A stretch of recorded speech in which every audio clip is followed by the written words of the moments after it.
shall you hunt in the court of backward. Ha! Ha! Ha! Ah, blast it! That cheating beast! That is not a legal move. It is not even a legal piece. Well, it shall live to see another day. Are you unharmed? Did the bandersnatch wound you? Then I have done my job well. I could not chase it down, but I still protected an innocent, not even a pawn, you. No, you misunderstand me. Pawns are soldiers, loyal and true, just as I am. But you're not a soldier, and that's not a bad thing. Soldiers exist to fight the foe. Innocents exist to be innocent. Why, it's only logical. It simply makes sense. My foe is the army of the Alabaster Castle. My king's age-old enemies, locked in endless battle. It only ends when a king does. But we've called an adjournment. A truce, that is. Which means that I am free to fight only those who would endanger civilians. Are you on a pilgrimage? Well, most would rather stay inside the bug house for safety. The bandersnatch is but one of the dangers. The jub-jub bird for one. Then there's the snark. If I were not a knight of the Crimson Castle, why, I would hunt down the snark. Even if it did turn out to be Boojum, I would still gladly hunt it down. I've heard, beamish stranger, beware of the day. If your snark be a Boojum, for then you will softly and suddenly vanish away and never be met with again. Ah, but I would welcome that fate. It would not be an agony.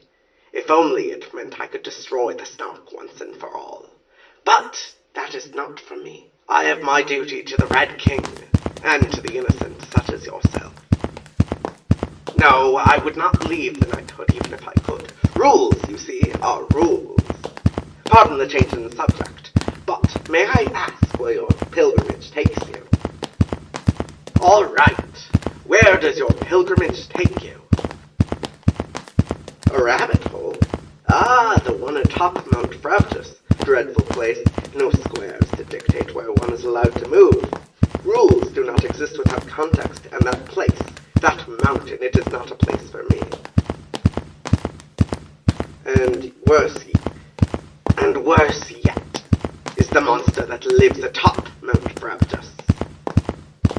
The Jabberwock, a makesome thing to be sure, with jaws that bite and claws that catch, with feathery scales and eyes of flame.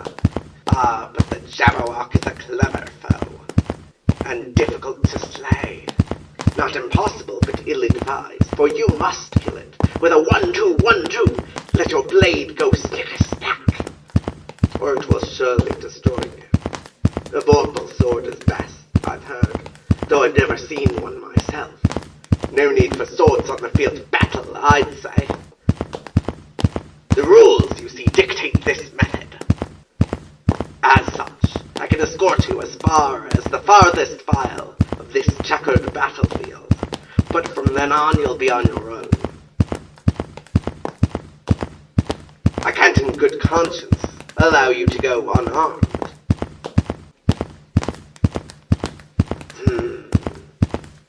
I have heard that the Jabberwock will not harm you if you engage it in a battle of wits. I know not the veracity of this claim, but it does have jabber in the name, so perhaps. Ah, indeed, perhaps. Well, before we begin our journey, do you have any questions?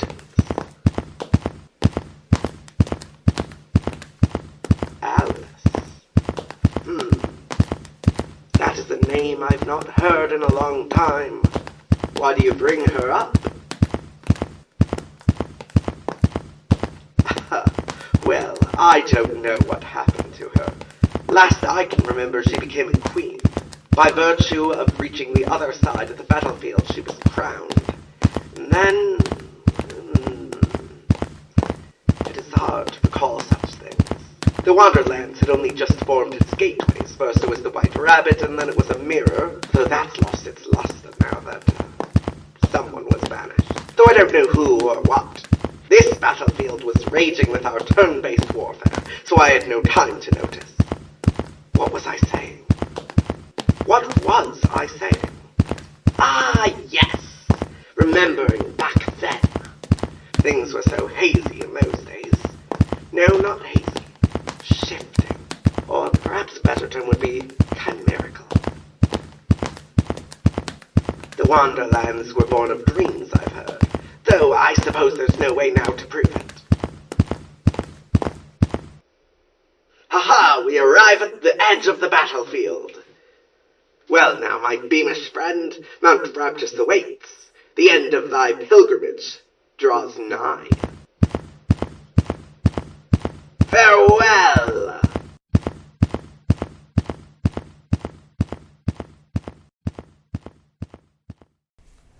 Why, hello, Ginger Neutral here, and here, and here, and here. I hope that you've enjoyed. Thanks for listening, dear.